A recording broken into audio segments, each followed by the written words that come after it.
Welcome to Learn English with Me channel. Hi friends, இந்த வீடியோல டே 3க்கான 10 sentences பார்க்கலாம். வீடியோக்குள்ள போகலாமா? வீடியோக்குள்ள போறதுக்கு முன்னாடி நீங்க இன்னும் நம்ம சேனலை சப்ஸ்கிரைப் பண்ணலனா இப்போவே சப்ஸ்கிரைப் பண்ணிடுங்க. கூடவே இருக்க பெல் பட்டனை கிளிக் பண்ணிக்கோங்க. வாங்க வீடியோக்குள்ள போலாம். First sentence பார்க்கலாம். இந்த படம் பார்க்கும் பொழுது பயமாக இருந்தது. நம்ம சொல்லுவோம்ல ஃப்ரெண்ட்ஸ் கிட்ட பேசுகிறப்ப நேற்று ஒரு படம் பார்த்தேன், இந்த படம் ரொம்ப பயமாக இருந்துச்சு அப்படின்னு சொல்லுவோம் இல்லையா? அதை எப்படி சொல்லலாம்னா it was a scary movie. எப்படி சொல்லணும்? It was a scary movie.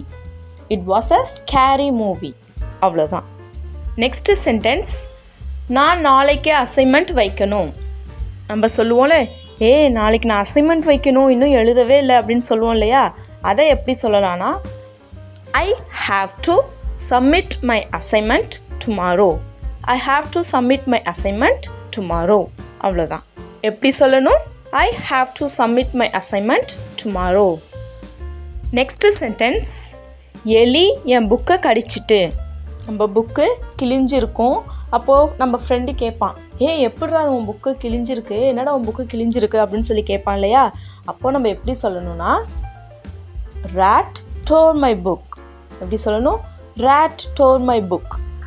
அவ்வளோதான். நெக்ஸ்ட் சென்டென்ஸ், இந்த ஷூ இப்போ எனக்கு பத்தலை. அம்மா கேட்பாங்க, ஏன்டா இந்த ஷூவை விட்டுட்டு இந்த ஷூவை போட்டுட்டு போகிற அப்படின்னு சொல்லி. அப்போ நம்ம சொல்லுவோம்ல, இந்த ஷூ எனக்கு இப்போ பத்தவே இல்லை அப்படின்னு சொல்லுவோம்.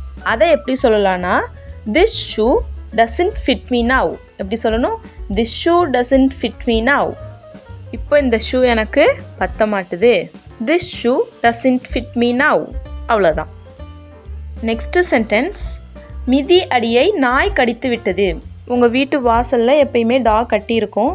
நீங்கள் ஒரு மார்னிங் தூங்கி எழுந்திரிச்சு வெளில வரீங்க. அப்போ பார்த்தா வீட்டு வாசலில் இருக்கிற மேட் என்ன இருக்குது? கிழிஞ்சிருக்கு. உங்களோட டாக் வந்து அந்த மேட்டை கடிச்சிருக்கு. அப்போது அம்மாட்ட சொல்லுவீங்கள்ல, மேட்டை நாய் கடிச்சிருச்சுமா அப்படின்னு. அதை எப்படி சொல்லலாம்னா டாக் tore the mat. எப்படி சொல்லணும்? Dog tore the mat. அவ்வளோதான். நெக்ஸ்ட் சென்டென்ஸ், நீ அவளை எதிர்கொள்ள வேண்டும். நீ அவளை எதிர்கொள்ள வேண்டும். ஒருத்தவங்க உங்கள்கிட்ட ரொம்ப ரூடாக பேசுகிறாங்க, உங்களால் அவங்கள்ட்ட பேசி சமாளிக்கவே முடியல. அப்போது நீங்கள் இன்னொருத்தவங்கள்ட்ட சொல்கிறீங்க, நீ தான் அவளுக்கு சரியான ஆள், என்னால் அவள்கிட்ட பேசவே முடியல, நீயே போய் பேசிக்க அப்படின்னு சொல்லுவோம் இல்லையா? அதை எப்படி சொல்லலாம்னா you need to confront her. இப்படி சொல்லணும், you need to confront her. அவ்வளோதான். நெக்ஸ்ட்டு சென்டென்ஸ், நான் இனி பயப்பட மாட்டேன். நம்ம எல்லா விஷயத்துக்கும் பயந்துகிட்டே இருந்தால் நம்ம ஃப்ரெண்டு சொல்லுவாங்களே, என்னப்பா எல்லா விஷயத்துக்கும் பயந்துகிட்டே இருக்க, ஃபஸ்ட்டு பயப்படுறதை நிறுத்து அப்படின்னு நம்ம ஃப்ரெண்டு நம்மளை பார்த்து சொல்லுவாங்க. அப்போ நம்ம என்ன சொல்லுவோம்? சரிப்பா, நான் இனிமேல் பயப்பட மாட்டேன், நான் எப்படியாச்சும் இனிமேல் பயப்படாமல் இருக்கேன் அப்படின்னு சொல்லுவோம்ல. அதை எப்படி சொல்லலாம்னா I will overcome my fears. எப்படி சொல்லணும்? I will overcome my fears. அவ்வளோதான். நெக்ஸ்ட் சென்டென்ஸ், படம் பார்க்க போகலாம். இப்போது நாளைக்கு நம்மளுக்கு ஹாலிடேன்னு வச்சுப்போம். நம்மளுக்கு நாளைக்கு ஹாலிடே. இப்போ நம்ம ஒரு பிளான் பண்ணுறோம், நாளைக்கு படம் பார்க்க போகலாம் அப்படின்னு சொல்லிட்டு நம்ம பிளான் பண்ணுறோம். அதை எப்படி சொல்லலாம்னா let's go to a movie. எப்படி சொல்லணும்? Let's go to a movie. நாளைக்கு ஒரு படம் பார்க்க போவோம் அப்படிங்கிறத let's go to a movie அப்படி சொல்லணும். ஓகேவா? லெட்ஸ் கோ அப்படின்னா போகலாம், டு அ மூவி அப்படின்னா ஒரு படத்துக்கு நம்ம போகலாம் அப்படின்னு அர்த்தம். ஓகேவா? Let's go to a movie. Next sentence, அது ஒரு மோசமான தருணமாக இருந்தது. நேற்று ஒரு ஃபாரினர் வந்து என்கிட்ட ஒரு கொஷின் கேட்டாங்கப்பா, எனக்கு அதுக்கு எப்படி ஆன்சர் பண்ணணுன்னே தெரில, எனக்கு ரொம்ப மோசமாக போயிடுச்சுப்பா, எனக்கு ஒரு மாதிரி ஆயிடுச்சு அப்படின்னு சொல்லுவோம் இல்லையா? அதை எப்படி சொல்லலாம்னா it was an awkward moment. It was an awkward moment. Friends, ரியலாகவே இப்படி ஒரு சிச்சுவேஷன் உங்களுக்கு நடந்துச்சுன்னா நீங்கள் ஆக்வர்டாக ஃபீல் பண்ணணுன்ற எந்த அவசியமுமே இல்லை. ஏன்னா ஃபாரினரோட மதர் டங் இங்கிலீஷ். ஸோ அவங்க அதை சூப்பராக பேசுகிறாங்க, நம்மளோட மதர் டங்கை நம்மளும் சூப்பராக பேசுவோம். ஓகேவா ஃப்ரெண்ட்ஸ்? ஸோ இதில் நீங்கள் ஆக்வர்டாக ஃபீல் பண்ணணுன்ற அவசியமே இல்லை.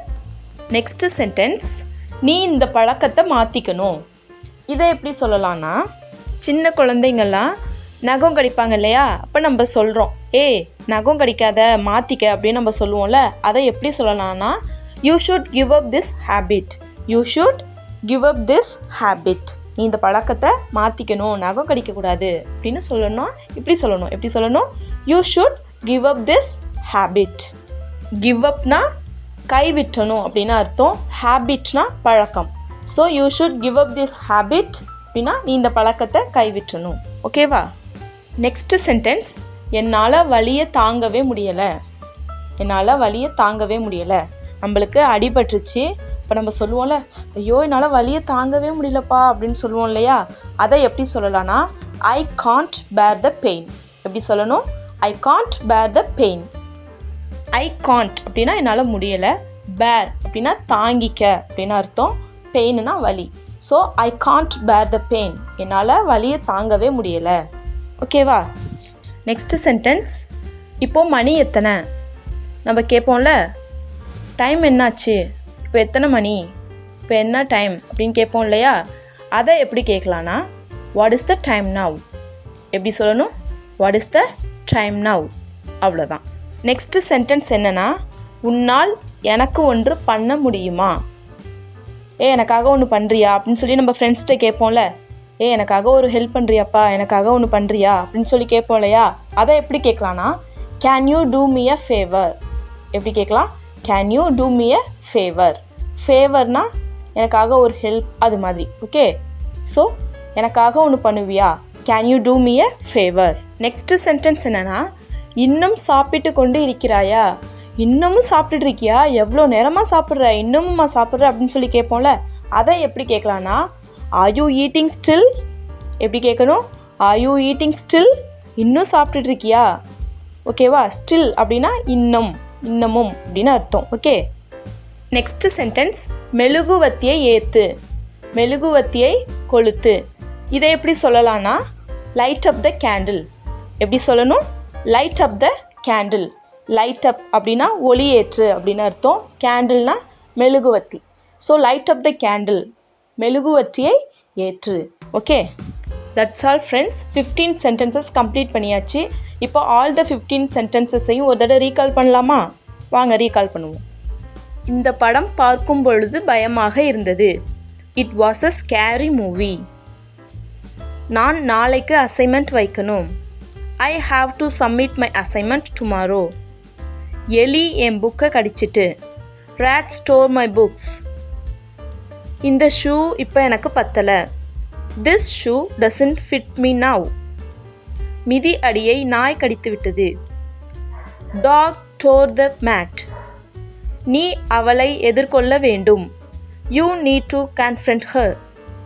நான் இனி பயப்பட மாட்டேன். I will overcome my fears. படம் பார்க்க போகலாம். Let's go to a movie. அது ஒரு மோசமான தருணமாக இருந்தது. It was an awkward moment. நீ இந்த பழக்கத்தை மாற்றிக்கணும். You should give up this habit. வலியை என்னால் தாங்கிக் கொள்ள முடியவில்லை. ஐ காண்ட் பேர் த பெயின். இப்போ மணி எத்தனை? What is the time now. எனக்காக ஒன்று பண்ணுவியா? Can you do me a favour. இன்னும் சாப்பிட்டு கொண்டு இருக்கிறாயா? Are you eating still. மெழுகுவர்த்தியை ஏற்று. Light up the candle. Congrats friends. Day 3க்கான 15 சென்டென்சஸ் நீங்கள் இப்போ லேர்ன் பண்ணிட்டீங்க. இந்த சென்டென்சஸை உங்களோட டே டு டே லைஃப்பில் யூஸ் பண்ணுங்கள். தப்போ கரெக்டோ பேசுங்க. பேச தான் உங்களால் ஈஸியாக இங்கிலீஷில் பேச முடியும். இந்த சென்டென்சஸ் எல்லாம் மனப்பாடமாவது பண்ணி வச்சுக்கோங்க. ஓகேவா ஃப்ரெண்ட்ஸ்? இந்த வீடியோ உங்களுக்கு யூஸ்ஃபுல்லாகவும் பிடிச்சும் இருந்துச்சுன்னா, உங்களை மாதிரி இங்கிலீஷ் கற்றுக்கணும்னு நினைக்கிற உங்கள் ஃப்ரெண்ட்ஸ் கிட்ட இந்த வீடியோவை ஷேர் பண்ணுங்கள். மறக்காமல் நம்ம சேனலை சப்ஸ்கிரைப் பண்ணிக்கோங்க. தேங்க்ஸ் ஃபார் வாட்சிங்.